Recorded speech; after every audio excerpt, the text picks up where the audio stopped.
Hey everybody, it's Joe Deloy here. I got a kind of a good treat for you today. Once upon a time in a galaxy far, far away, I used to have a regular podcast rather than this, and I sort of transitioned over to this, It's funny because I still do a podcast format. They don't see me or anything, but sometimes I show visual things. But anyway, back then I was starting to do some interviews with people. I had been playing with Tim Shorts of Gothridge Manor, who you've seen me play with and do YouTube shows with now for years here. And he'd been running a game with me in a solo game, and I guess I kind of knew that Tim and Rob were buddies, but it's sort of in the back of my head kind of a thing. And then I got to talking to Tim more, especially with this game he was running, a city game, and he was like talking about Rob and how he learned a lot from him. I'm like, well, this is Rob from the Bat in the Attic guy, right? Yeah. So we were familiar with each other for since what 07, 08, 09, whenever we each got our blogs, and we interacted. I don't think we knew each other at all, really. We were just names out there, right? So, in talking to Tim, I was like, hey, shit, man, I got this podcast. Maybe I'm, trying to have a little fun here.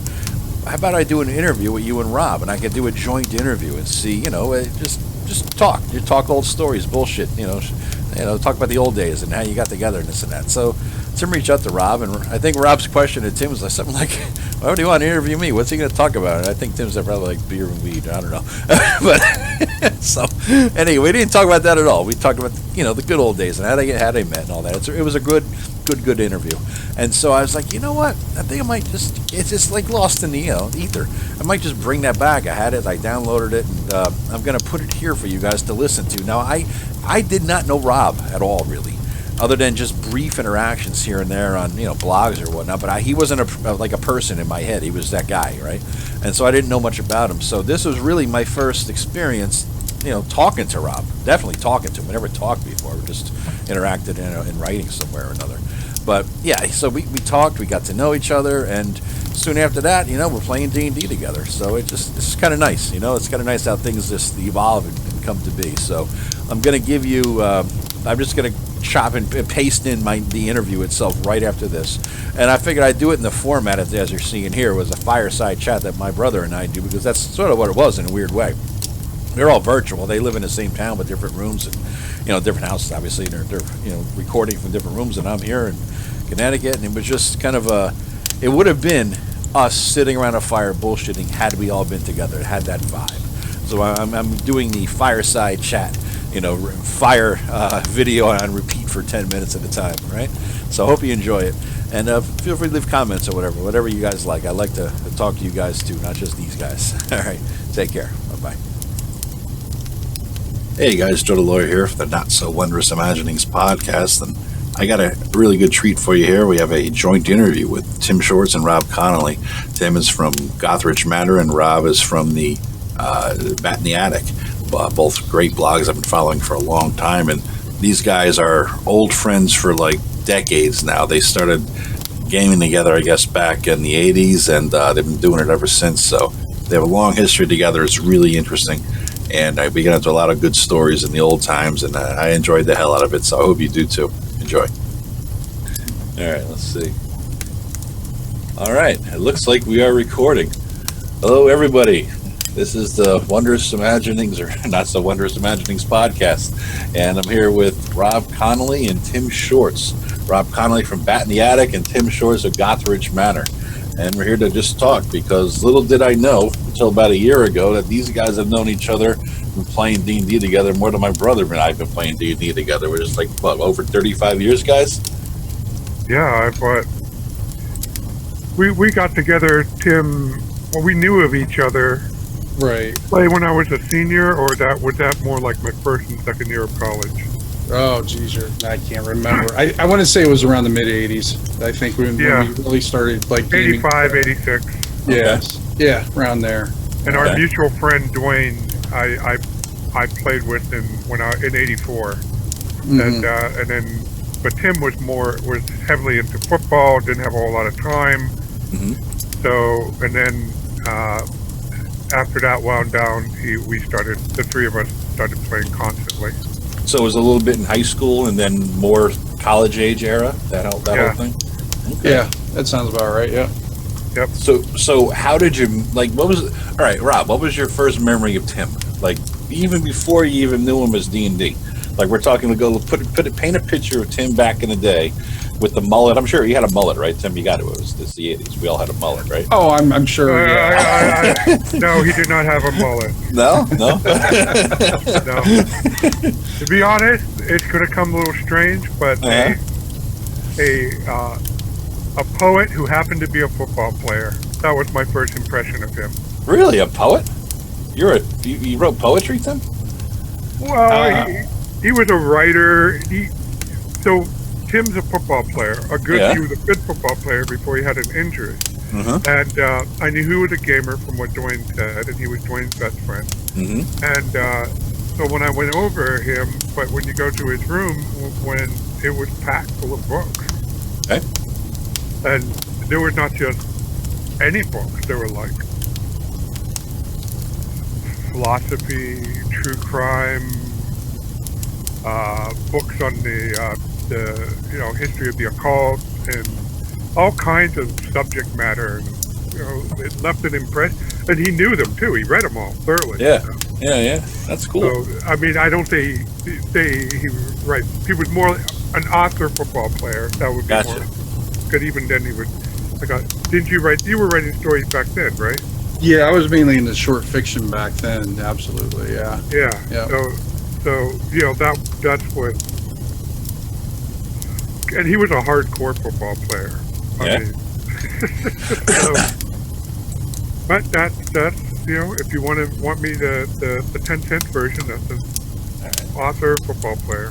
All right. What about you, Tim? What's your first memory, version, whatever? Paint a picture of your first impression. All right. All right. I wrote the crates for Rob. All right. So, like most of us back in the day, when you would go play, when you join a game, you'd bring your dice. Yeah. Those were like the most valuable things at the time because, finding dice back then was like very difficult, especially where we lived. And, you bring your characters or the module that you were going to run, some rule books, basically everything you can cup into a hand and then, carry. Not Rob. Rob came into the game. Yeah. And I still have the goddamn crate. Do you really? Well, this is more like the grandson of the crate. But actually, the original crate is sitting to my left. It's just being used as shelves where I hold some of my miniature stuff. But don't let him fool you, Joe. It's not crate. It was crates. Oh, really? Plural. Like, yeah. We're talking milk crates here, I think, right? No, we're talking about these gnarly ass wooden ones that like had nails sticking out of them that could cause tetanus at any time and whatnot. But like one would have like all of his gaming material because he traveled with his gaming library with him wherever he went because Rob back in the day always wanted to have access to his references and stuff like that. So he'd have one of those, usually I think a miniature one, and then he'd always have this one that was on top that was stacked because Rob's been a mapper since even back then. I mean, he hand drew all these damn maps back then. And these were big freaking maps that he spent all this time. And so you'd have all these like I think they were all laminated maps that were like poster size, and they were basically rolled up together and kept together by the top of cut off tube socks. You know how they had the old stripes on the tube socks? Yep. That's what was kind of keeping them together. Like, holy shit! I forgot about that. Yeah. So rubber bands just didn't cut it. I mean, they always dried out. They snapped, and all of a sudden, it made sense too because it didn't damage the maps either. I mean, it worked. I mean, it was just that's what Rob was like when you came into a game with him. That's and fucking this is great. the milk crate that he was talking about. The original milk crate. Oh my God, look at it. Yeah, all right, man. Yeah, that milk crate's seen some shit, man. I had a half a dozen of them that my mom got from somewhere, and she let me have them. And I think they're going to be like a I think I'll hand them to my grandkids. You know, one day, and they'll hand them Heirloom. to their grandkids. Yeah, give them that They heirloom just- tetanus shot there. Yeah. They just won't just be destroyed. Oh, that's fantastic. That's fantastic. So Rob shows up with his milk crates and his maps all wrapped with the top of a tube sock, and shows up in Tim's room with all his books on crime and occult. And so, Right. do you remember your first D&D game together? Do you remember? Well, it wasn't D&D, 'cause I know you did a lot of GURPS, but what was your first RPG game together? Oh, it was AD&D, Dungeons and Dragons. Now, who DM'd? Rob mainly DM'd Yeah. those days. Okay. Yeah. Okay. Our first major campaign was our friend Dwayne played Lord Duvalic, who was actually an evil paladin. I Nice. called him Myrmidon. Basically, I had a strong opinion, still do, that the opposite of a paladin is not somebody who's chaotic evil. Chaotic evil is so disorganized that they wouldn't have, you know, somebody trained. They don't have the capacity to train somebody like a paladin, but the lawful evil guys would. So the opposite of a paladin would be some lawful evil character. Okay. And I was searching around for a term, and I noticed, I think it's a 6th level term or something like that. It was Yeah. Myrmidon. Yep. Myrmidon. Sorry, I pronounce it Myrmidon. So I adopted that, and because I think I looked it up in a dictionary paper at the time. It means one who obeys, which seems to fit the lawful evil ethos more. Yeah. And a funny story about that, it turns out that, you remember a couple years back that Brad Pitt came out with the Troy movie? Yeah. So a bunch of us watched it, and Dwayne came over, and you know that word that they were saying, you know, my myrmidons, and it said yes. Do you realize that that's Myrmidon? Really? So, you know, we Googled it and got the quote, and yeah, it was the same word. So for 30 years, we've been pronouncing the word completely and utterly wrong. I was called the Myrmidon too. What is it? How is it actual pronounced? Well, no. It is Myrmidon. Oh, okay. We called him Myrmidon. Oh, all right. Yeah. Yeah, it was always the funniest word. My brother and I would laugh about that word because it just sounded like Mermaid Man or something. You know what I mean? It just this weird, like what kind of badass fighter name is that? I still like our pronunciation better anyhow. So I still. Yeah, you guys blended your stuff, right? I mean, in terms of see, here's the thing. I was playing. This is when I realized that you guys knew each other so well, and then for so long, because I was playing in Tim's game early on, and he talked about Viz. I'm like, Viz? What the fuck, Viz? I know Viz. And then I remembered, like 8 years ago, Eric Tenkar was running this thing called Black Marsh, and there was Viz in there. I'm like, oh, did you steal that from Eric? And he goes, no, that was Rob Conley's thing. He wrote it, and we kind of created it together. I said, what? And then he told me the whole story, how you knew each other for so long, and this and that. I was like, no shit. So I knew about Viz and your connection before I even knew your connection. Right. So, like, who, after playing for so many decades together, does the shit blend? You know what I mean? Like, do you know who created this or that or came up with this or that anymore? Or is it just all been as this big mixture of stuff? Oh, I mean, yeah, it's a mixture. Oh, yeah. I mean, Rob and I have been playing together too long to try to untangle that. Yeah. That's like untangling fishing line by this point, you know, trying to figure it out or whatever. But it's a lot of both. I mean, I think Rob came up originally. He used Weiss from Ars Magica, I believe. Is that right, Rob? Yeah. Yeah, and then we wanted to kind of input it into our game. And I don't remember. I think we ended up coming up. I came up with the term Viz because we were. What ends up, let me see if I can remember this right, because we wanted to use it in our games, but kind of, you know, not be so blatant that we're stealing it from Ars Magica. But of course, even before Ars Magica, D&D had their own version of manifestation of mana in their pools of radiance shit and stuff like that, you know. So we wanted to kind of make it ours, and like the first Viz that I made was like these water they formed from spring. Well, the Hungarian word for water is viz, and that's where it came from and everything. And that was even before I met Ivy. So that's so what my original idea is I was going to call these magical things, they were going to be naturally forming, and just kind of use the Hungarian word for each version that would come out. And then I'm like, fuck that noise, that's too much work.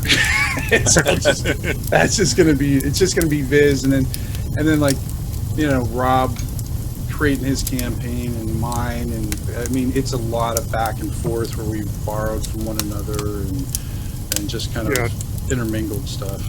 Tim is good at coming up with names, and as far as the concept goes, that's really kind of more or less a team effort, because even though I was, you know, one of us would run at the campaign, each of us would come up with details for our characters, and oftentimes we would like one or a couple of these details, and they became part of the setting. Mm-hmm. You know, for example, you know, the Viz, not the name, but the concept, our adaptation from Ars Magica came about because in GURPS we ran a campaign that said, wouldn't it be cool if we all played mages? Yeah. Not a fighter in a group, not a thief in the group, we just all played mages.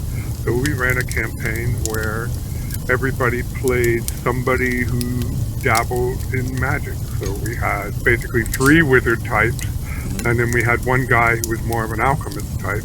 Okay. And we did that, and that really fleshed out not just the mechanics of magic, because we had GURPS for that, we had fleshed out the society and some of the challenges and complications that can be resolved from a society of magic, but still keeping it recognizably like the city-state of the Invincible Overlord.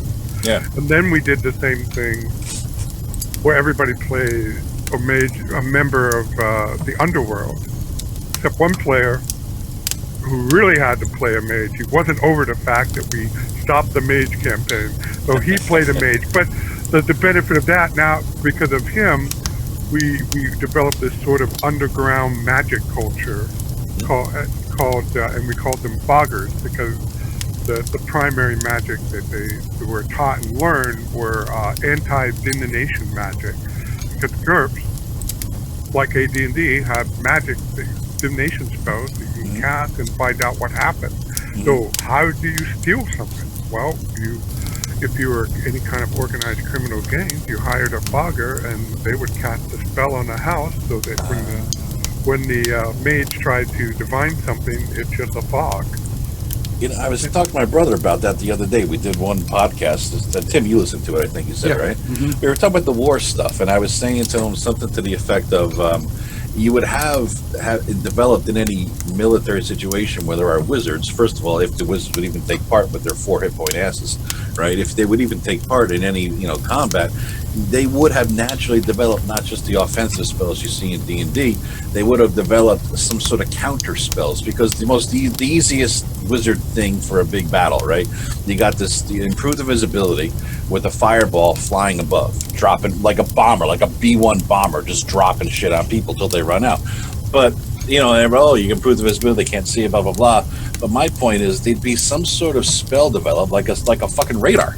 You know what I mean? There would be a counter to everything, somewhere, somehow, you know, that would develop like that. And you would have the ability to, you know, if not see the wizard, at least throw a fairy fire on his ass or something, like a fairy fire cat, boom, blows up, and you cover him up, you know. And then the arrows would come, and you get 40 arrows, and you're like a pincushion dropping to the ground dead. You know, so it's something like that is what you're talking about. There would be a counter in the culture, which I think is something that D&D, they created their spells and game for a dungeon crawl, not specifically for a world or a type of campaign. And so once you think about how things would evolve in a magical world, it's a whole different story, which is, I think, what you're talking about here, right? Yeah. I'll tell you what, Joe, the interesting question or the concept of that is not so much the counter stuff, but like what ended up with our campaign. So so it's getting those mages involved, like you were saying. Would they be involved? Yeah. Well, we had to as our campaign developed, our party kind of split because of philosophical reasons. It was kind of interesting. one of the mages actually worked for a secret, I guess, police. The Black Lotus for the Overlord, and so he wanted to move the Mage Guilds to become more part of the Overlord's forces. Like, kind of join it up, at least kind of be like a associated with them, so we kind of work for them, allied for them. Where there was another side of us that wanted to keep completely different. You know, we're our own entity. We don't, you know, we're not going to, you know, be subservient to an overlord. That was the whole point, you know, guild. So it's really cool trying to answer these questions through role playing, and because you know that you could see the advantages, the pros and cons of each side of it, and it was just fun, just role playing the difference. And Rob runs a fantastic campaign for those kind of things, because we're able to kind of go off on these philosophical journeys and shape his world on how it develops, because our actions, you know, reverberated throughout the campaign history. The biggest example of that was the City Guard campaign. Yeah. It was again GURPS, as so many of our campaigns in the 90s were. And so we thought it would be interesting to run a campaign where the players were the City Guard trying to corral Yes, that was other fun. players, but they were NPCs this time. And to make it even more interesting challenge, we put them at the same point level as the City Guards I normally run, which was normally in GURPS at the time you played 100 to 120 point character, while City Guards were built on 50 points. So they had to work together to figure out tactics and techniques. One of them was we looked at the GURPS rules and figured out what is the biggest crossbow you can carry and fire. And you couldn't reload it. It took like 2 minutes to reload because you had to crank it up. But what the players figured out, okay, here's a crossbow. It does 46 damage, which were in GURPS was a lot because a sword did 1d6 plus 2. And it was penetrating, so it doubled if it hit too on top of it. Right. So if you hit, you were taking down your opposition. It was like, we called it the Night Killer crossbow because it could punch through plate armor. Yeah. So the idea was an individual fighter, it wasn't that great of an odds of hitting, especially if you're a 50-point character fighting a bunch of 100-pointers. But if you have a patrol of them at the beginning of the fight, firing them all at once, so you had your average 6-person party, the odds were that 2 of them are going down right then and there. Yeah. And now instead it becomes, instead of a 10-man patrol on a 6-man highly experienced adventuring party, it's now a 10-man patrol versus 4 adventurers.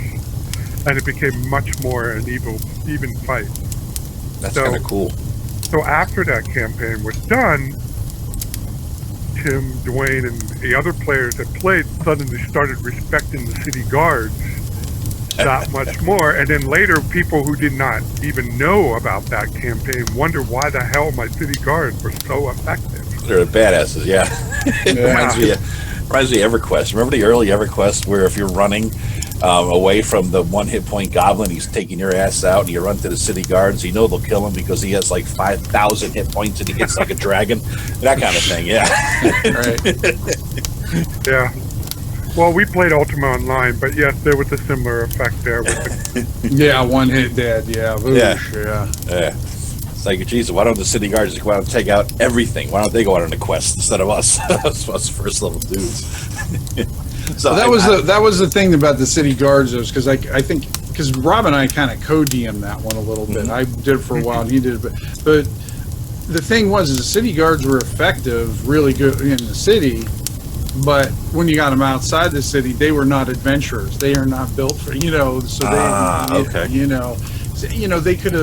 they could do patrols in that, but if you put them down in a hole, they're gonna, most likely they're gonna be running out like screaming like little girls with their crossbows fired or dropped on the ground as they ran or whatever. So, and the nice thing about GURPS too is we could really tailor them to fit the situation and just make them effective at that such low level, and which was a lot of fun to just kind of explore that option. And that's what we always did. We always, well, not always, we would take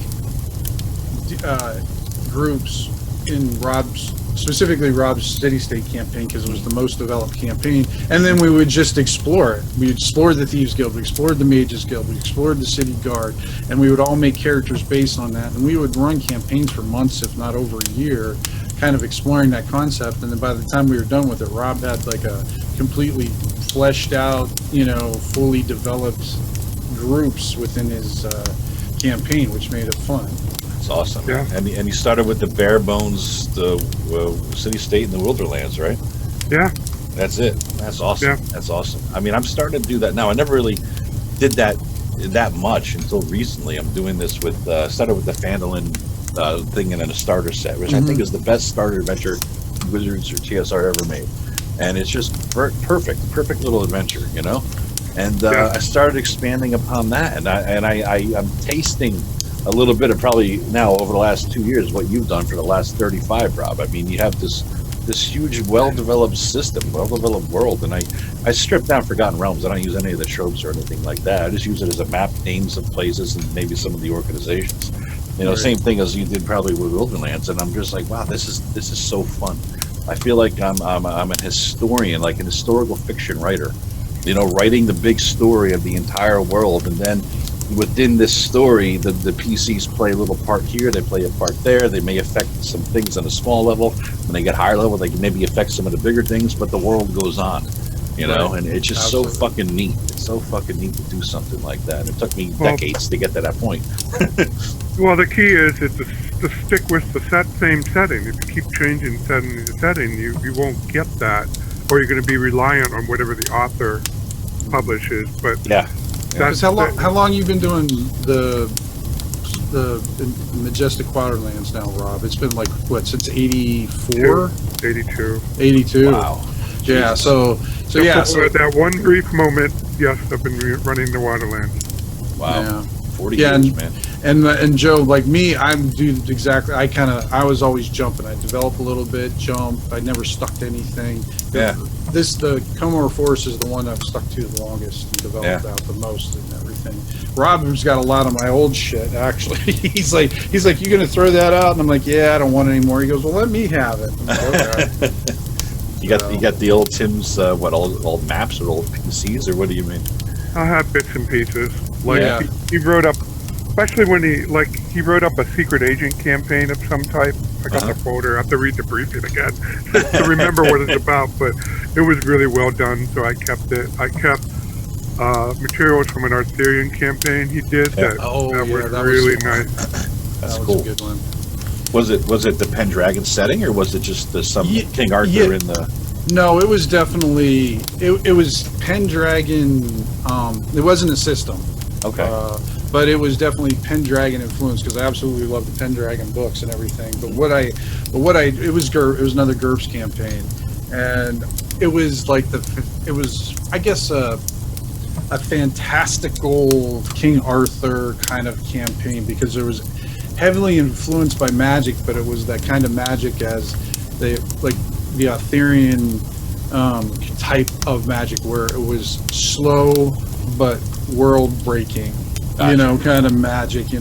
Like when you were using magic, it cost you a lot, and it did a lot of, it just was real. It wasn't you can cast a magic missile or cast a fire, kind of thing. It was definitely a lot more along those lines. I don't know if you remember the old Excalibur movie where he cast that one spell and he had to sleep for like 2 weeks after he cast one spell, or 3 weeks or something. He had to go rest. Yeah. So it was kind of along those lines. And that's the kind of nemesis. Go ahead. No, I played a knight named Clodius Hawk, and he was a Roman. Mm-hmm. He was more Roman than Celt. Like the original myth. This was set in a post-Roman Britain. Yeah. So there was a lot of Roman, and Tim asked me to play a Roman knight, so I played a Roman knight. And first half of the campaign, I was in the right. Yeah. I was absolutely in the right. The other player character, my main nemesis, Yeah. he was a Templar, and he was absolutely in the wrong. He was venile. He was greedy, just whatever. It's my kind of character.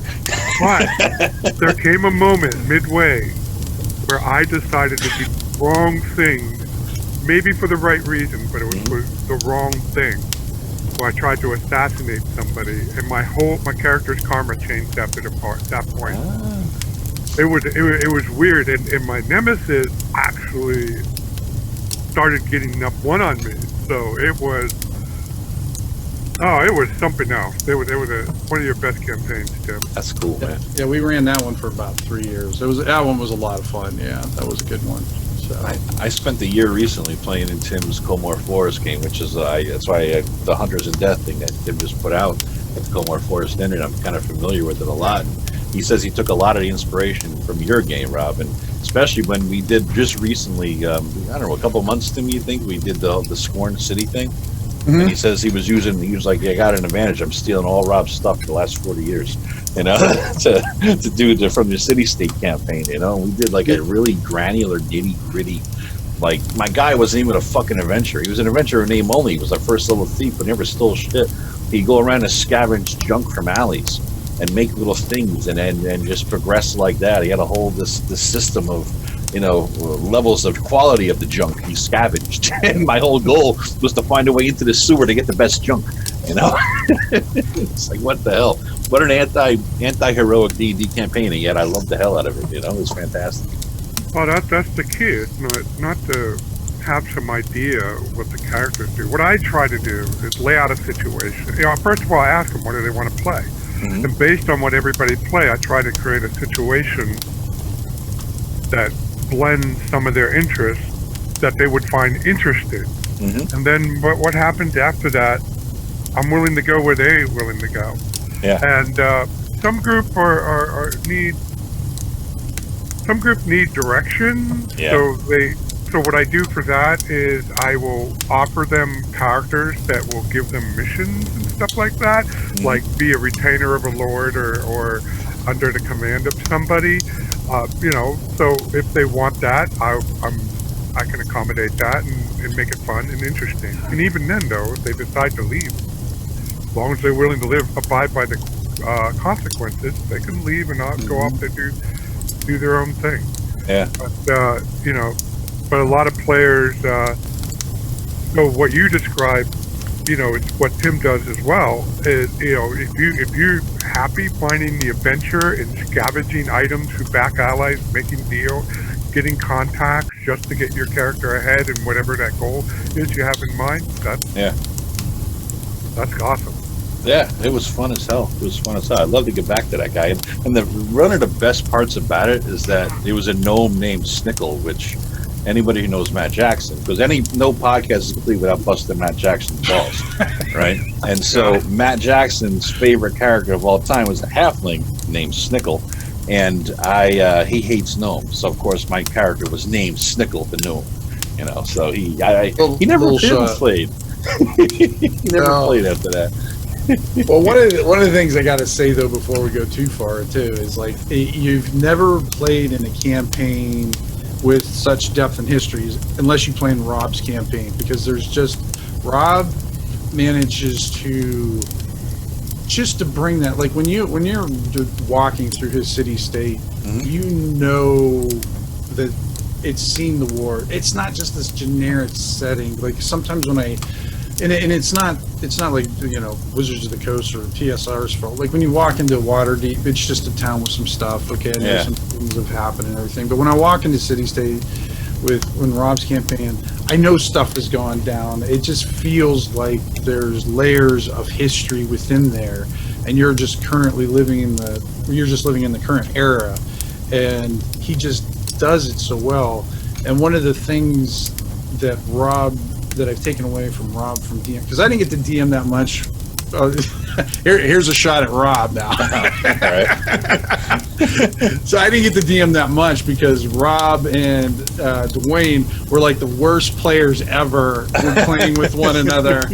Because I would get this campaign set up, and they were like killing each other before the first session was over. Not quite that bad, but it was bad. No. It was that bad. It was that bad. Oh yeah. God, So what stands out, Tim? Give us the story. What is it? All right, I'll give you. All right, so I spent. This is the way, like one of the first GURPS campaigns I wanted to run. You know, This was second edition GURPS, the one in the box and everything. And I just had this short thing that I wanted to run. I don't remember all the details, what Rob was playing or what Dwayne was playing, but it was. I mean, now I can look back at it and it's funny, but back then I was pissed. So I spent all this fucking time working on this thing, and then So I think it was Dwayne ended up getting a package or something, and it had like some information in it. But his character wasn't literate. He took illiteracy. Rob was literate. So he wanted to read it. Well, Dwayne didn't want to share it with him. He's like, no. You know, I don't want to. And Rob's like, give it to me and everything. And then before, I don't know, the exchange went back and forth. And then, like, I don't remember who stabbed who first. So I mean, we're talking 15 minutes into the game. 15 minutes into the game. And I was like, I got up and I left. I was like, fuck it. I'm like, I'm just done with this guy. I was just like, that's fantastic. I was like, I can't even. I was like, oh yeah, but I have no defense other than Tim said Dwayne wouldn't give it to me. I seem to have negative feelings about that day. Sounds like it. I just. It was, and that was what it was like. I dug in my heels on that one, and it didn't end well. That was just an example of one. This happened several times. And anytime I tried to start a campaign with those two, it was like they just could not play together or whatever. So generally, I'm a player, so that's why I can say, like, you know. But I take a lot of what Rob did because I've learned from his philosophies. Yeah. And one of the things I learned, and you've got to experience, Joe, is, you know, back in the day, a lot of people, like when you have a GM and then your party, it's, even though it's not supposed to be, it's a little bit adversarial. It's a little bit, you know, us against him kind of thing. Rob was never like that. Rob was always like, okay, you know, you want to try that? Let's do that. Let's do that. And then, you know, but you have to suffer the consequences for your actions, you know, kind of thing. And you saw that in my campaign. That's kind of, I borrowed that kind of way of thinking from Rob, because I mean, my philosophy is I'll let the players try, you know, pretty much as long as it's within reason, of course. You know, anything that they want. If they want to try, sure, because I've always got more monsters. I've always got more rock ropes. Fucking rock ropes.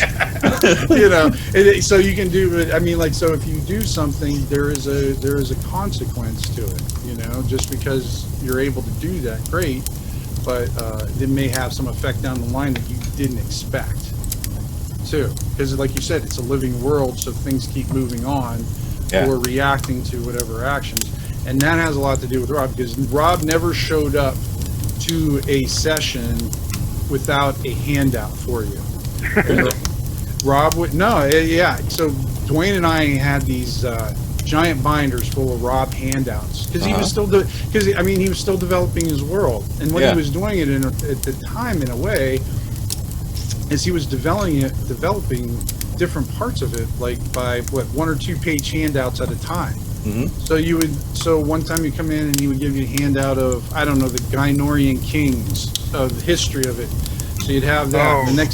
And then the next time he would come in, he would bring in maybe some information about the Merchants Guild. But there was always information about his campaign that he was kind of building up and he was developing. Because, I mean, if you ask, back in the day, I don't know about now, he probably still could. He'd go 5,000, 6,000 years back in the history of his campaign. Wow. Yeah, I still do that. Jesus. Although I will, around the middle 90s, I realized that I got to tailor what I hand out to the interest, what the players are interested in. Yeah, Yes. So Yeah. I hand out a history with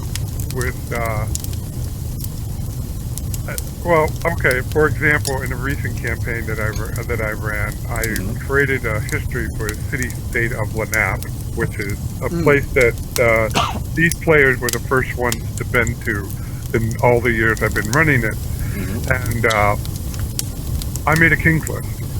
I like making King's List. Yeah, I didn't give them the King's List. What I gave them was a 2-page handout how Lenape is today in the campaign, and it had the present day king on it and details about him, and I knew why the king was that way, but I know the players would not. Well, I knew one player would be interested in him, and then a couple weeks later he did ask about it because he knew that I do this stuff. Says, yeah, I got a King's List, here it is. That's very Tolkien-esque. I mean, in a way, did you take a lot, like, Tolkien developed this whole world and the history and the King's List and all that shit. Did you take a lot of influence from that, Rob, or was it, I mean, something else? Or the Return of the King appendices. Okay, because that's what it does sound like. Yeah.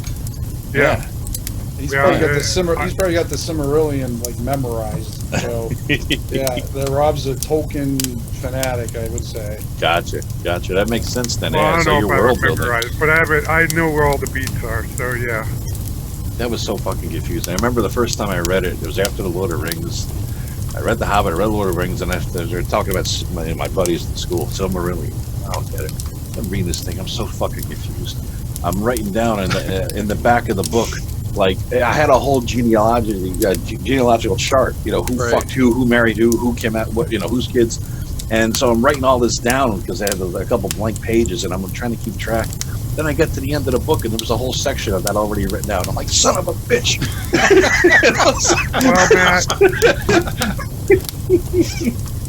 Oh God, yeah, it was just confusing. But is there any swords and wizardry influence? Would you say any Fritz Leiber, any Moorcock, stuff like that? Can you repeat the question? I didn't think I heard. Sorry, was there any Fritz Leiber influence? Any swords and wizardry shit? Swords and sorcery? Any Michael Moorcock? Any stuff like that? You know what I mean? Or was it more of a Tolkien influence? No, not for me at least. I'm more Game of Thrones.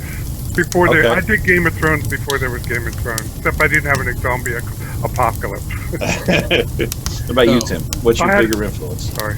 It's easy for me because my biggest influence on gaming is the Thieves' Worlds, anthologies.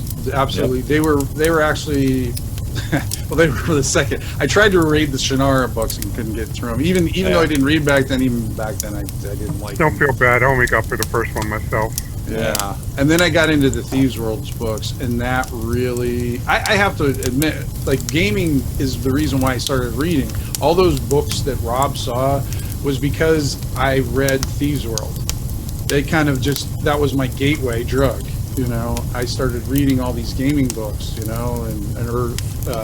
fantasy books, and then it was kind of strange. Like, I was at B. Dalton's, and they had their sale things on the front, and I saw because I like short stories, and especially because back then that was all I could kind of comprehend. Novels, I couldn't remember all the people. I used to keep a bookmarker and keep everybody's names on it so I could keep them straight because I couldn't remember who the hell was who. Yeah. So I like the short stories, and then I ended up picking Fyodor Dostoevsky out of the blue. So I went. Yeah, so I basically made this giant jump from reading Fritz Leiber to Dostoevsky, and then it kind of opened up all this other stuff for me. Now I could find all these real world influences and examples of where the fantasy's coming from and all the philosophies. So I was eating that shit up. I was and it was because of gaming for that. But yeah, I mean, Thieves' World though was my gateway. It's really still, it's still probably my, I don't know, but also Rob's campaign is a big influence, like just the literary part is Thieves' World, but actually the practicality and the actual put it into play would be Rob's campaign. Gotcha. And I did sense that, Tim, with yours, because you talk about Thieves' World, and there was this kid the kid who got me into D&D in '84 his name's Kurt, and he got me into it, and he always loved Thieves World books. He loved the Xanth books, so I couldn't get the Xanth, but he loved Thieves World especially. I never read them, and so because it wasn't the kind of shit I liked, it wasn't like the Dragonlance big grand sweeping Belgaria whatever story, right? The Metamia, Ravenfeist stuff. And after you're talking about Thieves World, I went out to eBay a couple months ago and I found the whole 12 or 13 books for like $25. So you scored pretty good on those. I remember that. Yeah, it was a good deal. So I read the first one. I'm like, now I get Scorn. Now I get your campaign. It's like I couldn't tell you exactly what, but I got the vibe. You know what I mean? I got the feel from that. So I'm like, all right, now I get it. Thieves World isn't about heroes. It's about everyday people trying to survive, and that's what I loved about it. Exactly. But there were still those fantastical bits, and that's the way Rob's campaign is, though, too. That's probably why I loved Rob's campaign. I mean, but Rob has a very good way of melding the everyday minutia and the struggle is real kind of thing with the sweeping heroic, what he said, Game of Thrones thing. Because one of my favorite campaigns at Rob's, I was just a freaking blacksmith, and I think and I think I had one fight in the whole. I think I swung my weapon like once or twice in a 6-month campaign. Wow. My whole thing was espionage. I was going in there as a blacksmith to find out the secret. There was a baron. There was a baron who was known for his rebellion. Overlord suspicious that he was up to something. Dwayne's character was a Black Lotus agent, and they were hiring a lot of blacksmiths, and so Tim's character was the most trustworthy. The Overlord asked the guild to send somebody to work with this agent, so Tim's character was tapped, so the two of them went out to the, actually it was the Duke, so went out to the Duke, to the Duchy and see what was up, and that was the campaign revolved. And the campaign idea evolved out of, I just read Diamond, Gun, Steel, and Germ. Oh, yeah. And he talked about the evolution of gunpowder.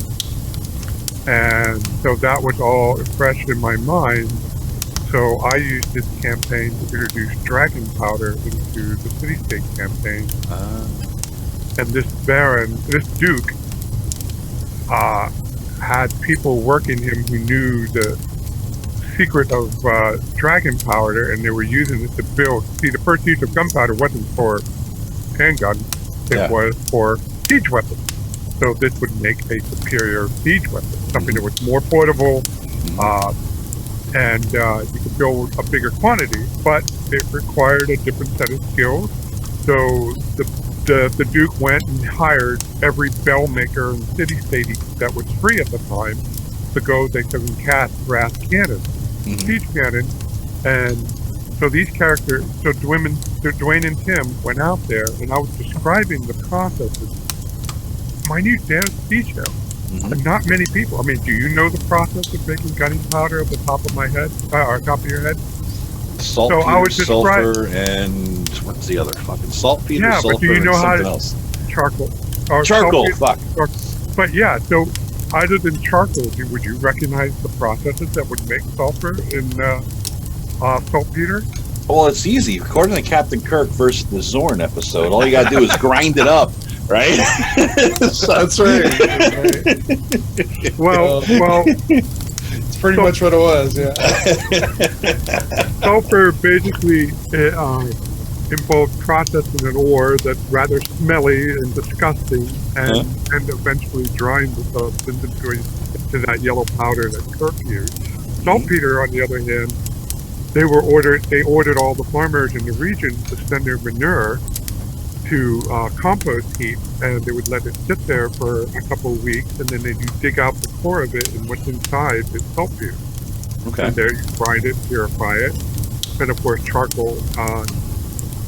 I mean, you know how they make charcoal? They build these square piles of wood, and they slowly roast the wood over time, and and they keep the fire going, and they have the fire cover in a way that it loses a lot of oxygen in there. And over time, over a couple of days, that would be called that would be turned into charcoal. And Shit. but when you describe it in detail, you don't quite get what they're doing. Yeah. But the players and then they ran into the test range, which they didn't see anything fire at first, but they ran into this range where there's these big holes gouged out of the ground and these big round stone balls. And it's like, what the hell?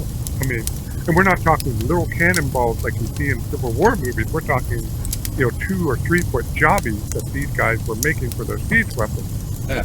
And, but by the end, as Tim said, the campaign went about 6 months. Around the 4.5 months, they finally realized what they were doing, and then the rest of the campaign was them figuring out what to do about it and how to get back with the secret. That's so cool. It's a real spy campaign, and requiring knowledge not only within the game but in the outside world. That's fucking awesome, man. That's fucking awesome. Yeah, it was fun. God. Rob, how much? I know you set this all back in the Judges Guild Wilderlands of high fantasy stuff, right? I always call it Wilderlands. I guess you call it Wilderlands. I don't know what's the proper pronunciation. I don't know. I think there's 2. On Mariah, don't rely on me for pronunciation. Exactly. So, but I mean, it sounds like, I know you got the Majestic Wilderlands, which is like the very first OSR book I ever bought. The way you put out about 8-9 years ago, something like that. I loved it. Now I know you got a new Kickstarter. We'll get into that in a sec, but yeah, I would love to see. It sounds like the real richness of your setting is in, like Tim was saying, the history, the details, what's the menu at this bar, and who had the fight in that corner, and who died, and what's that bloodstain from, kind of shit, right? How hard would it be? Because I know there's probably copyright issues and Judges Guilds related issues we don't want to go into right now, but how hard would it be to take all that, unskin it from the Judges Guild shit, and make it your own? Rename. One hand, not hard, but the other hand, it is work. Yeah, I can do it. I know what parts are Judges Guild. It's mostly the names at this point.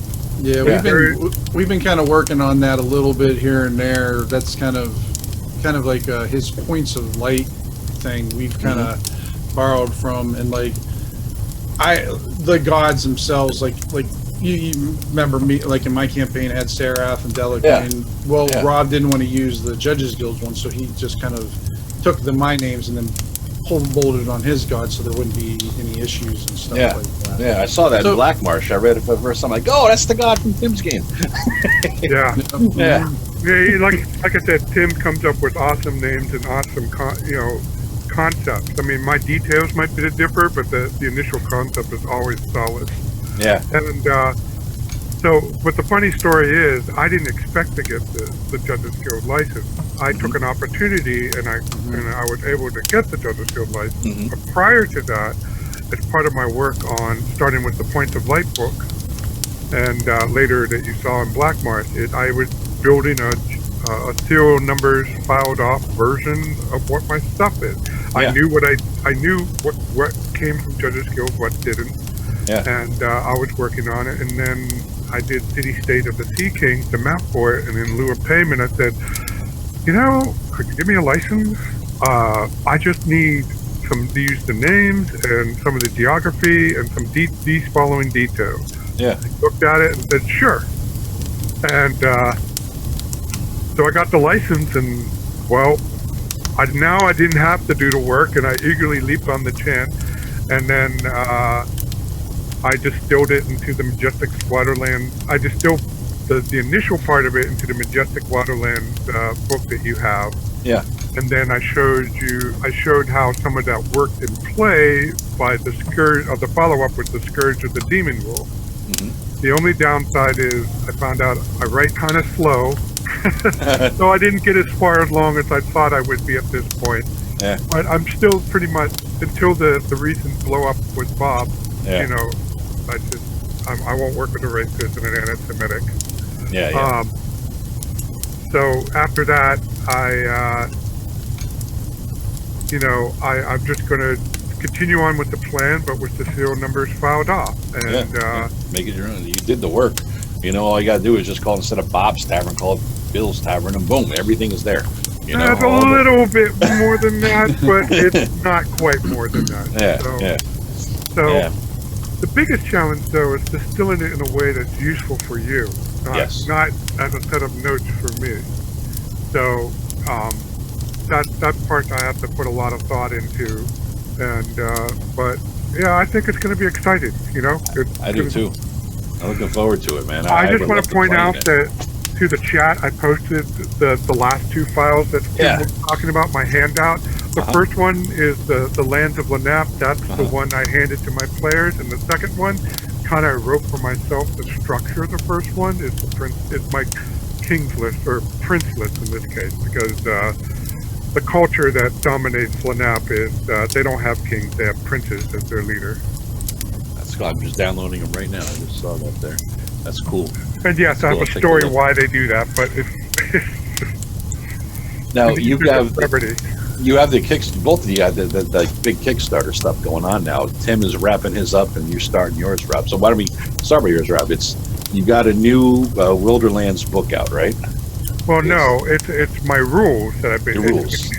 It's a follow-on to the rule side of the Majestic Waterland. Yep. So, since around 2008, I've been using Swords and Wizardry as my primary system, but there's a lot of concepts in my setting that are not in the core rulebook. Okay. Swords and Wizardry. So, because I picked Swords and Wizardry because it was definitely, like, especially in the core version, seemed like the foundation of D&D. Like, it had everything that D&D made D&D, but no more. So I used that as a foundation, and I came with a bunch of different classes, and I tried to limit how much I altered the system because I still wanted to use all that OSR stuff out there. Yeah. So I added like what I call ritual magic tweak, where you could cast spells out of your spell book, and then I added a skill system. I call it an ability system because in the spirit of OD&D, any character can do any of these abilities. Just some are better than others at them. Yeah. So with those two, I was able to come up with those two changes. I was able to come up with all the classes that reflected the kind of characters that Dwayne played, that Tim played, that my friend Josh played, that other players over the decades have played in City State. Yep. So I continued doing that after the release of Majestic Waterlands, and I acquired more rules along the way. I played at a local game store called Gold Star Anime. I played a convention. I played another campaign with Tim, and I don't think Dwayne was on that one, with two other friends of ours. And so as a result, I started organizing it as a complete rule system, but I knew that there were other clones out there. Let's face it. There may be 5,000 OSR products, but 500 of them are actual complete systems. So that's a lot of systems to compete. So I wanted to do something different, and that is I was going to present my system as a series of supplements that you can incorporate in your game. Now, if you want to combine them and run them as your own game, great. You make me happy. But I realize that most people don't operate that. They'll pick Old School Essentials, they'll pick Osiric, they'll pick Blood and Treasure, and then they'll throw in other stuff. So I hope to get my sales from being the other stuff that they throw into their campaign. But for the people who do want to use my system, there needs to be at least one book that kind of ties it all together. So right now I'm working on the Wild North, a follow-up setting to Black Mars, and I was working on the rules. The rules got finished first, so hence that's why I have a Kickstarter, so I can get these rules properly edited. And her name is Emily. She comes highly recommended from Douglas Cold of Gaming Ballistic, whose books are very well produced. And then I also reached out to Richard Luschik, the guy who does the current artist on Harn, and to do some of the cover art, and he agreed. So cool, that formed my budget, and that's why I have a Kickstarter, so I can pay for the fine work those two would do. And you're so far, what do you have in terms of I know you blew through your goal real fast, right? So yeah, where are you I'm at up now? to around, I'm about $2,100. So it's all funded. We're all good to go, and anything extra will be applied to later projects as well as a dinner for my wife. And Yeah, hey, you gotta keep the wife aggro in check, right? So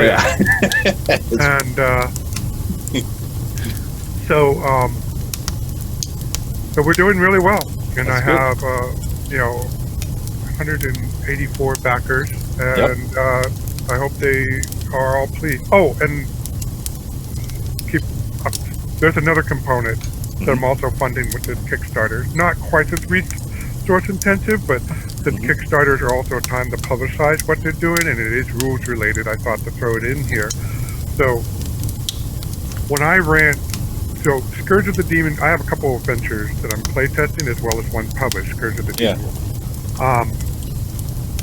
When I playtested those at Convention or Game Store, I wanted to give the players the experience of creating characters, which is something you're supposed to not do during the convention. Yeah. I figured if I can keep it under a half hour out of a 4-hour block, that will be fine. Yeah. And so at first I just used the books and had a bunch of swords and wizardry books out, and I barely hit it. I was running hard against that half-hour mark. So I started coming up with reference cards that only had what you need for character generation. Very little of the explanatory text. That was I was there to explain things that needed. But if they need to know what hit dice they were, how many spells they had, what the spells are, what the equipment are, they could go through these cards. And they came up with the system cards. And basically I handed you the character class cards, asked them what class you want to play, and it showed you a beast selling points for each class. Yeah. Pick one, and I'm gonna hand them the character card class. I hand them the character race card. Yeah. And then they record that, and then I hand them the equipment card. Then they got their equipment, and that lowered the time from a hard half hour to roughly 15 to 20 minutes. That's perfect. And they get to learn the system as they go too by creating it in that way.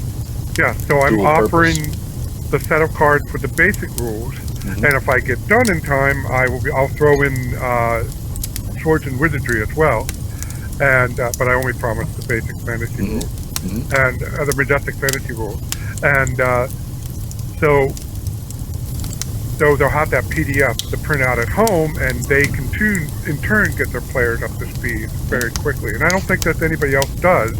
And by cards, I mean that they're letter size cards. Yeah, okay? I print them out on cardstock. I will be offering a print version of them, but I got to be straight up to anybody listening to this. It's not very cost effective, although they're sturdy as hell. But it's just the pricing. It's going to be $25 for a set of 20 cards. Yeah. Back.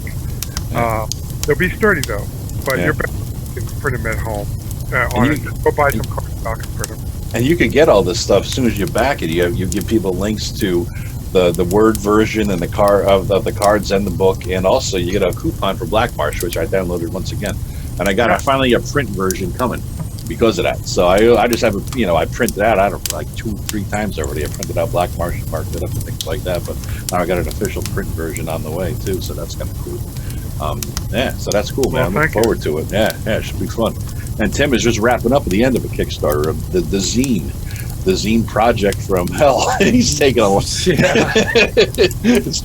He's lost what little hair he has had left. It's gone now from the zine project. Well, at least it's in a box set. That's true. That's true.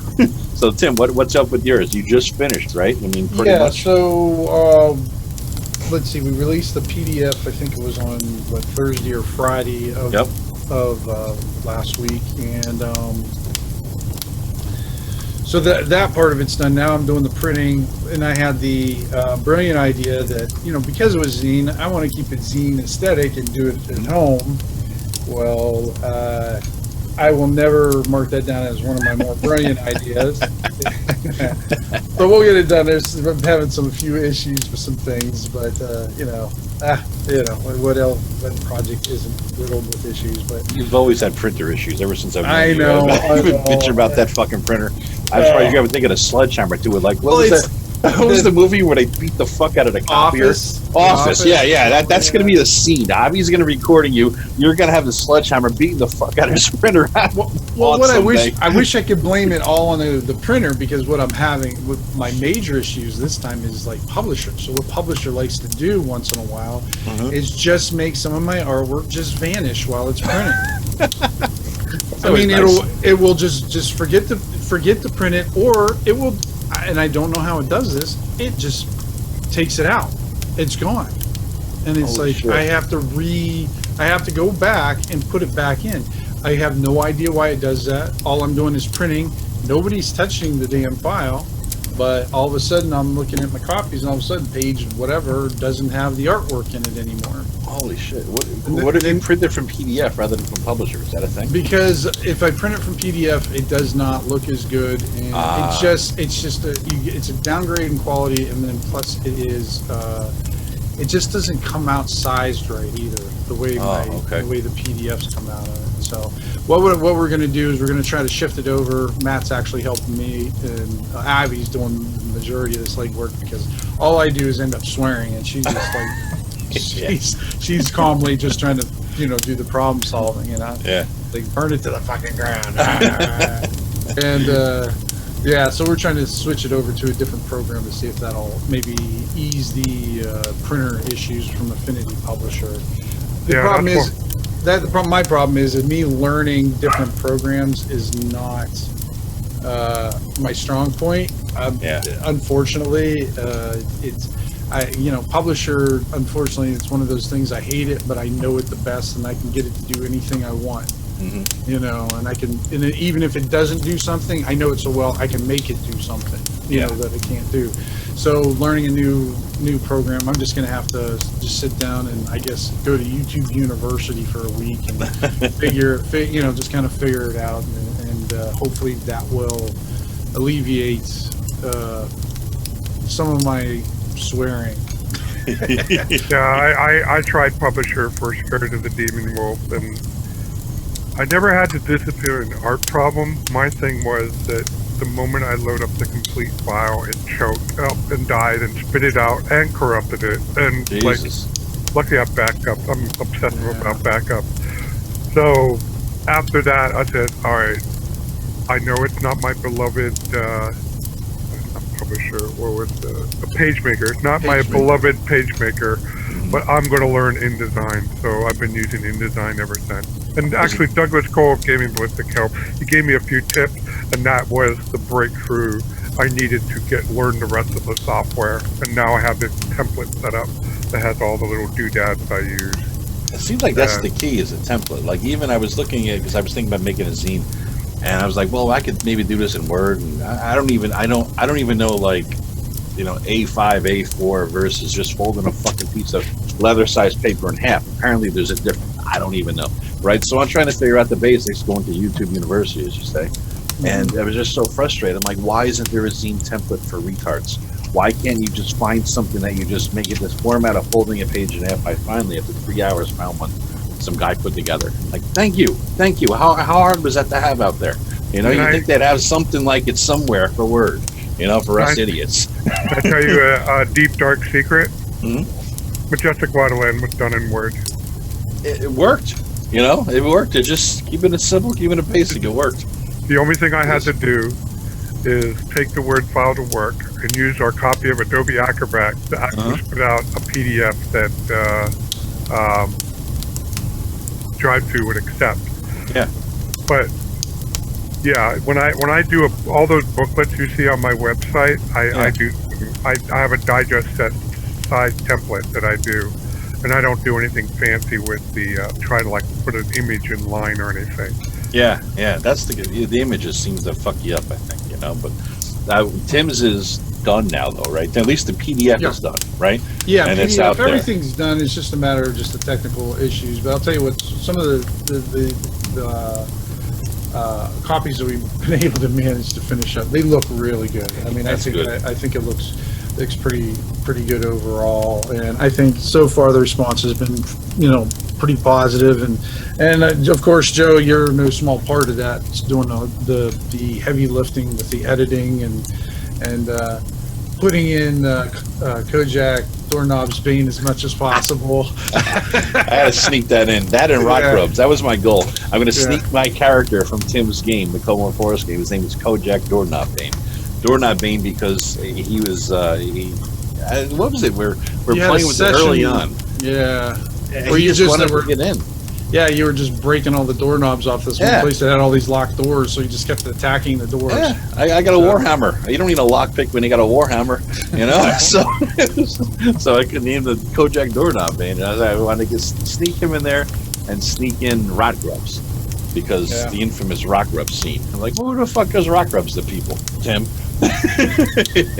Right. So I could have had that in there, but it was fun. It was fun editing and shit, you know. And it was so cool because after playing it for a year, I got to edit a publication related to it. You know what I mean? So I had that sort of knowledge in the back of my head, where I think it kind of helped the process a little bit. But it was just fun though, too. You know, it was just fun to do. It was fun to change and fuck with wording and things like that. And it was weird because I had to keep the author's intent rather than rewrite the thing how I would have said it. Right, so that was like a learning curve for me. You know? Right, yeah, like in the beginning, you definitely wanted to input your thing, and then you were like fucking with my word count, and it's like, no, we can't do that, man. You can't. And so you're making more work for me. You're like, there's 1,200 words, and I done my editing is like 2,000, and I'm like, what do you mean? There's no space, you know? Space? What is a space thing you speak of? What are you talking about? I got a quarter of an inch at the bottom of the page. That's the most I could fit. Like, oh shit.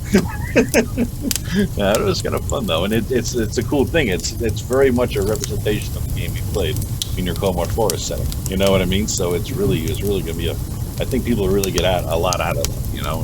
Yeah, I hope so. I mean, I had Jim Magnuson do the artwork for me, and I always loved his artwork. It has that old school, creepy, grim aesthetic to it that I've always enjoyed. And then just being able to weave in some stories or adventures together, and hopefully get, like you said, get the feel of what it's like, because to have people run through it and whatnot. So, well, I could tell you, I've already, since I had the copies, I've been editing and this and that. I ran my brother. It's easy to convert to any system. I mean, my brother and my friend Pete were running the game, and they were playing a couple guys, and it's a 5th edition game, and I dropped Comor Forest in the Shadowdale area of the Forgotten Realms because I just want to fuck with it, right? And at first I was going to do a Shadowdale campaign. I'm like, nah, I'm going to really fuck with them. I'm going to drop them in the Comor Forest. So I dropped that in there in like a nook and cranny of it, and they're out there doing their thing. And I did the Milford adventure, which when you guys get it, it's just this creepy ass shit. It reminds me of Blair Witch, and so they're trying to figure out what to do, and they're getting attacked, and they're out of spells, and our brother's like, get the fuck out of here! What is this place? Get out of here! And he's killing the guy that should have rescued just to be free of the place. It's like, that's why the ghosts are there. And it was a shit show. They're scared to death. They're freaked out. It was just like, this is perfect. Now you know what I went through for a year. Got a little I played in Tim's Comor Forest campaign. I was mostly in the forest. We were out in the settlement where there was like a hub for adventurers, and we went around having adventure. And I played Johann Schwartz. So Johann Schwartz was. I decided to play a cleric, but most people, when they roleplay a cleric, kind of play as like a priest of a religion. Well, the story is that the cleric originated in Dave Anson's Blackmore campaign when one of the players became a vampire, and at the time, vampires were the toughest monsters. This was before Lich or anything. This was the player was a Bram Stoker-style Dracula vampire, and nobody could stop him. And somebody said, Dave, but if he's a Dracula type, wouldn't there be a, Van Helsing type? Like Peter Cushing? And it's like, well, you're right. So Dave does mash a bunch of things, Charlemagne's Parliament, that one bishop and stuff, came up with a cleric that served as that character's Van Helsing, and that's how the cleric got generated. So what I did is I decided to decorated cleric just like that, who was more of a undead hunter, and he was part of. Look at my sheet here. Yeah, he was part of the Ordo Monstrum Ocassar, or OMO, Order of Monster Hunters in Latin. Nice. It was formed a few centuries ago when a secret vampire conspiracy was discovered, and these were a bunch of guys who first banded together to combat that conspiracy, and ever since then hunted the monster. Nice. So, and we believe that there is a force of law in the universe, and that's what we tap into. Oh, yeah, there's a force of law, and we have to complete geonosis in order to tap into it, and that's where we get our divine spells from. That's cool. That's So cool. I take Rob's idea, so he gives me that, and so in my game, so instead of calling it all that Latin shit that nobody can pronounce and stuff like that, so basically his class became the Honored Hunters. Okay. So, but the Honored Hunters, even though they're a good thing, they're almost outlaw. People like to have them there, but then they want them to leave because, like you experienced in the Comor Forest, it has a way of balancing things out. Yeah. So Goddamn what ends up direwolf. the warg. Yeah. So yeah. with that class that Rob and I created together, what ends up happening is that he also, because he's a hunter, and he goes through that process, he also draws the evil to him. So if he stays at a place too long, then that place starts having bad shit happen to him because he's present and everything. So there was always that balance with, people. He's here. He can like defeat this evil, but you got to go now. Yeah. You can't stick around here because then something worse is going to replace what you just took out. Thanks for killing the zombie horde. Don't let the door hit you on the ass. On the way out, Right. right? And I need a T-shirt for the campaign because I get to say after we got as high as 5th level, I get to say I survived 1st level with 1 hit point. Wow. Yeah. Shit, man. And Rob did one of the coolest things. Do you remember what I'm doing? Oh yeah. One of my favorite. Okay, so I have to share this. I know this is dirty, boring gaming story. Oh, this is good. This is why I did the interview, man. This is awesome. Yeah. So there was this giant tentacle abomination that's surrounding this cavern that they need to get into. All right, a little hentai. Good. Okay. Yeah. So they're trying to get in there, and of course, any attempt has failed miserably. Mm-hmm. Rob comes up with this freaking brilliant idea, because they were able to hack part of one of the tentacles off. Mm-hmm. And this is my thing: if a player does it, comes up with a good idea, let's run with it. And I thought this was just too cool not to happen. So what he did is he hacked off part of the tentacle, and he had a potion of gaseous form, and then he just put it right into the veins or the blood things, right into this creature. So all of a sudden, this creature just turns into a gas and floats away. Fucking A, dude. That's awesome. That's goddamn awesome. Yeah, but I don't know if you remember, Joe, on the map, in the Comor Forest on that one road, there was that cold spot with the fog. Yeah. That was the creature. That was the creature. I was waiting for you guys to mess with it so I could make it reform and Oh God. Rob's revenge. Yeah. A different campaign would have taken out a whole group. And Tim would have laughed as evilly as he's laughing right now too. oh, so good. Tim was describing that he was going to run that final suggestion, and I go, hey, that creature, that gaseous form, is still floating around. Why don't you give it to them? Yep. So I was bummed that you guys didn't stumble over that area. That would have been... Dude, after the Rock Rub incident, which shall remain living in infamy forever, I don't touch a jack shit in Tim's area. If he says there's anything weird, out of the normal, different, dude, he even mentioned one time there's flowers on the other side of the stream. I'm like, if Tim is mentioning flowers, they're going to kill me, right? So I'm not going near no fucking flowers. If Tim mentions it, it must be designed to kill me, is the way I look at it, right? So I'm like, all right, he's mentioning flowers. Maybe there's something there, maybe there's not, but it's risky. So I send the fucking red shirt over there. It's a beautiful rose. He touches the rose, he dies, right?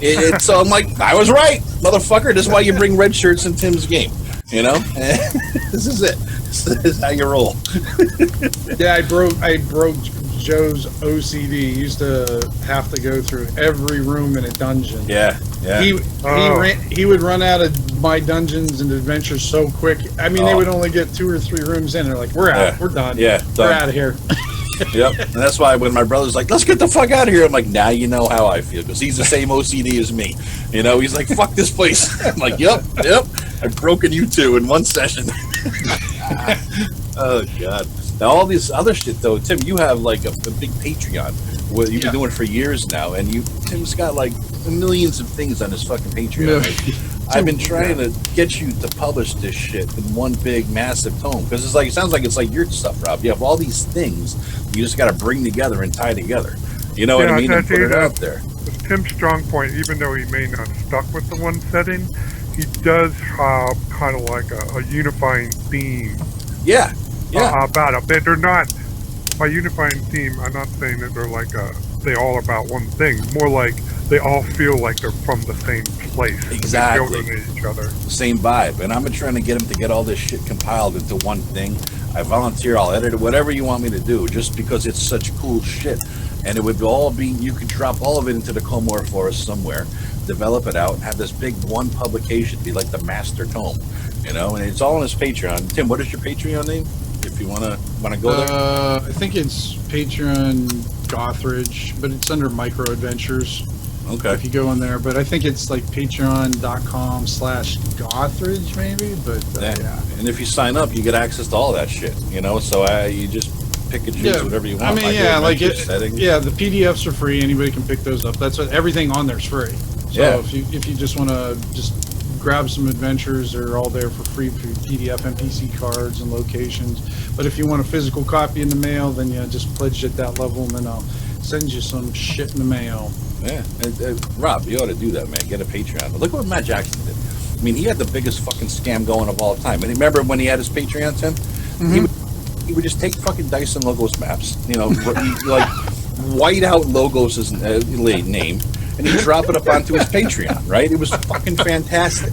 I mean, everybody knew why. He needed the extra funds until the Medicare kicked in, because he's like 78. He had to pay for his Depends diapers, his old man diapers. But once he got the Medicare, now he's good to go. You know, so he canceled his Patreon, but he had the greatest scam in the world going. Rob, you actually have real product, and that you've written rather as opposed to Matt. So you could put your shit out there on Patreon and get a little extra money going, you know? Well, I like to putz around with my... it's the deadline it's the deadline. It's like, when it gets done, it gets done. And at first, if we were talking in like 2010, I would be go, oh yeah, I got to get a Patreon going and stuff like that. But after, it's not so much that seeing things crash and burn, and especially on Kickstarter, it made me gun-shy. It made me realize, what my style is.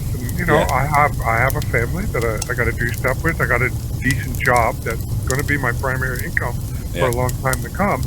So basically, and when I come home, some days I don't feel like writing or drawing, and so I got to work at the pace I work at, which is more tortoise than hare, but stuff gets done. But I just don't. That's why I don't have a Patreon, because you got to kind of crank it out a little bit more than I have been. Yeah. No, I get it. Yeah. So what I rather do is just write it all up, put it out in bits and pieces, and then put it all together with the supplement. And it appears that the Kickstarter is going to go well, so that's what I'm going to do as far as getting the influx of cash to do bigger and better things. Yep, that makes sense. You gotta play to what works for you. You know what I mean? Like we were saying before. If you can do things that make you happy, the way you want to do it, doing what you want to do, the world will be a much better fucking place, man. Especially if you can make money doing that. And I will say that the Wilderlands map, even after all things went down, they provide enough of my monthly income went up a tick, which allows me to budget for more things. So that's nice. And they're still selling. Still a couple $100 a month. And I'm just over halfway towards what Bloodsaw owes me. So, because, if somebody buys the Wilderland stuff, they're not giving any of that money to Bob Ludsaw because he told me to keep all the royalty until the $2,000 that he owes me for doing the wild, for doing that map right there. Yeah, I'm seeing behind you there. Yeah. Yeah, that's just the first one. There was 18 of them. He paid me for half of them. He owes me for the other half. So that's what he did in lieu of actually having to cough up all the caches, which I was fine with at the time. Yeah. But yeah. So if someone bought this map from you, if someone bought the map, they're not paying Judges Guild. They're paying you off the money he owes you. So they'd be doing you a favor and in a backhanded way, kind of, fuck you, Bob. Yeah, at the end of March, I was 48% of the way toward the $2,000. And now at the end of July, I'm 52% of the way. So they're going to be up for a while. Where do you get these at, man? Where do you buy them? Drive to RPG. Okay. I will. Bat in the Attic Games, right, Rob? Bat in the Attic Games, the drive-through, and you can buy then buying these maps pays off the debt that Bledsoe owes you. Basically, is what it comes down to. Yeah. So it's a good cause, man. And without Rob, their Kickstarter was a clusterfuck from like pretty much the get-go. And the only reason why there's some semblance of stuff getting done is all Rob. And it's your love of the setting, right? I mean, and the tradition that you made it happen. Yeah. I won't deny it. I mean, if it were somehow if the IP was freed from Bob, or I would jump on it in a heartbeat. No, that makes sense. No, that makes sense. It's the vibe. It sounds like. Sorry to disappoint you, Tim, but I know you keep saying do my own stuff, but if I have that, I could do my own stuff and work with what I love. Well, I mean, as much as like we say, as far as I'm concerned, there's more of you in City State now than what was there in the Bledsoes. So the Bledsoes or whatever. So you've been working on it longer than they have. Yeah, you got a point there. Yeah. But it's a case like your name. I know you worked long and hard on your name, and once you settle on your name, you got it's a thing for you now. Mm-hmm. And the name's got to be right. And I come up with at least 2 alternative geographies. It just doesn't feel right. Although I think the second one will work, but it still doesn't feel right. Sure. Yeah. I get you. I just clicked on a link you sent me. You got a lot of shit there, man. Holy cow. That's a lot of Wilderland Not as many stuff. as some, but more than others. No, that's a lot of Wilderland stuff. And there's map packages, it looks like, the whole bundle. Yeah. And Rob's maps are fantastic. They are frame worthy. I'm gonna pick them up after this. You got bundles, which is good. I was wondering if you had the bundle system there. Mm-hmm. Yeah, so the Majestic Wilderlands print bundle. Oh, it's a print bundle too, huh? Yep. Yeah. Oh, nice. And the one thing I always bitch about Rob is he never charges enough. He always I'll make $1 on this. I'll make. What are you charging on your other thing? Like 50 cents, Rob? Well, Black Marsh is deliberately a sales leader. It's just the fact I didn't write fast enough that the plan didn't quite work out the way I thought it would. Does that with everything. But the Wild North is going to be, I charge full freight. No, I make $5 per copy. I think that's a decent amount. All right. I got to bust your chops a little bit about that. Yeah. That's what I liked about you guys. The first time I heard you talking together was you're doing Tankar's thing some Sunday morning like this, a Sunday morning. And you were both in there talking. I'm like, these guys. And this is wait. Both of us were talking, or was it just Rob talking the entire time? And I just said, "Yep, yeah." You tried to keeping quiet. You tried to corral them a few times. I noticed, and I'm like, these guys got a good dynamic. I like this dynamic between you is sort of like it reminded me of me and my brother. It was like brothers. You've known each other so fucking long. You know what I mean? It was just, it was like that kind of thing, and I was just laughing listening to it. Yeah, I want to go back to that and listen. It was just funny. It was just funny to hear that back and forth dynamic. And I'm like, yeah, you're right. Rob was going off, and Tim was like, all right, bring it in. That was funny. No, this has been cool though. And I know that Rob, you said it about an hour. We've been doing like an hour and a half now, so I know you've probably got to go. It's like 11:30 or something. So it's maybe a good time to wrap. Unless you guys want to have pimp anything else or throw out anything else or any other comments. No, just make sure you back Rob's Kickstarter. Still got 16 days to go, Rob? Yeah, and it's well worth it. And make sure you go to Tim's Patreon and check. He has actually a Drive to RPG store as well, so check that out. And Yeah, it's Tim, getting kind of dusty, yeah. and Oh, Tim's got a and lot of yes. zines. A lot of zines too. What's that book of adventures called exactly? Which Oh, one the is first level adventures. The one that you had me do all the maps for? it? Oh, the Starter Adventures, yeah. Yeah, so Starter definitely check out the Starter Adventures and marvel at the one map and all the trees. We worked long and hard on that map. I think Rob did like 8 different versions of that. Yes, I did. I went through every tree symbol I had. I was like, I don't like that tree. Like, well, what about this one? And with the forest map too, there was a lot of goddamn trees. Yes, there were. Yeah. Oh God, yeah. And so you got Tim's Patreon. And Tim is going to have a supplement to his Kickstarter coming soon, right, Tim? You said. Well, let's say soon, but it's coming next. I mean, a lot of it's already written. Mm-hmm. It's going to go with the Comor. If you've already pledged to the Comor Forest or the Hunters and Death, you're going to get the PDF with it. I'm just going to throw it in for those who already backed it for free, already with it. And then, but if you want a print version, which I will not be doing, Yeah. he's setting that up on like probably.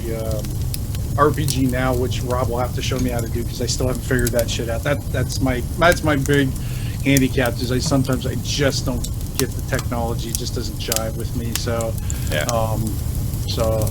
But yeah, I'll be doing that. That's going to be down the line. I got 500 zines to basically finish and ship out, and then try to make a few extra because there's been some interest from folks who didn't get into it that wanted some copies. So I'll make a few extra ones to sell afterwards. That's cool. And I think you get some awards for this. I'm saying. You said you might want to submit it to a couple of different things. You ought to, man. It's really good. It's really good, especially the editing. I gotta say, especially. Yeah, that for sure. Yes, best edited product. All right, guys. Well, thanks very much for your time. I appreciate it. It's been like an hour and a half. It's been really cool, really fun. It's everything I hoped it would be. Just talking about gaming from the old days, So that's awesome. All right, let me just Joe, figure out how to. thanks for having us, man. No problem. No Thanks for having problem. us. Thank you. Let me figure out how to stop recording here before I break this thing. All right.